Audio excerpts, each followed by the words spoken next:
Welcome to this presentation of the research project titled Public Knowledge, Attitudes and Awareness of Cyanobacterial Health Effects in Central Ontario, Canada.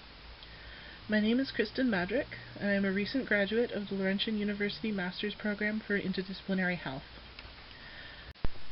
I have no affiliations or conflicts of interest to declare. Cyanobacteria, commonly referred to as blue-green algae, are a diverse group of prokaryotic organisms that are found in most aquatic environments. When eutrophication creates an overabundance of nutrients in the water, cyanobacteria may experience a population explosion called a cyanobloom. Cyanoblooms can produce a wide range of toxins that can adversely affect human health. Climate change may be causing cyanoblooms to become more common, which may pose more serious risks of exposure to cyanotoxins through recreational water use. This study used a convergent parallel mixed methods design, which used both quantitative and qualitative approaches. The qualitative portion consisted of content analysis of news media articles about cyanobacteria. The quantitative portion consisted of a cross-sectional survey of the general population and asked participants about their knowledge of cyanobacteria and its potential health effects. The first 100 online news media articles about cyanobacteria that met the inclusion criteria were included in the sample. Each article was assigned a score out of 100 based on the researcher's assessment of the quality of the article and its usefulness.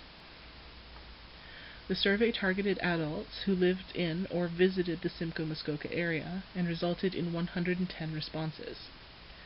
There were no statistically significant differences in the responses observed between any of the demographic groups in the sample. The level of knowledge about cyanobacteria appeared to be relatively consistent across the population. News media was the preferred source of information about recreational water quality, with 71.8% of survey respondents reported using it as their primary source. On average, the sample of news media articles was rated at 50.3 out of 100. When asked what signs indicate a cyanobloom in the area, 30% of participants indicated that they did not know, and only 33% of news media articles indicated how to identify cyanoblooms. 61% of articles did provide an image of what cyanoblooms can look like. However, the same image was often used for multiple articles.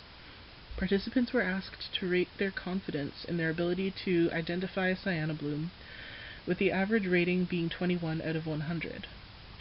Even participants who were able to correctly identify signs of a cyanobloom did not have confidence in their ability to do so. 71% of participants reported that they would refrain from entering the water during a swim advisory, but 2.7% stated that they were still very likely to engage in recreational water use during an advisory.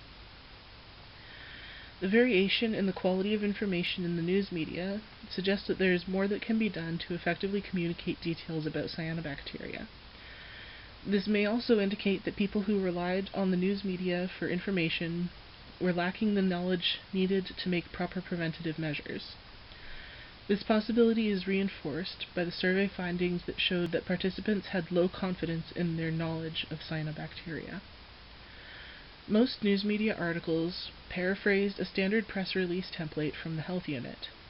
By enhancing this template with more details on prevention and adding additional resources, the Health Unit press releases could significantly improve the information shared through news media. In order to find novel ways of reaching people in the age of technology, it may be beneficial to take an interdisciplinary approach and utilize the fields of science communication or marketing as means of getting people engaged with health information and an aim to give people both the knowledge to make health-informed decisions and the confidence to use it. Thank you for your time and your interest in this research.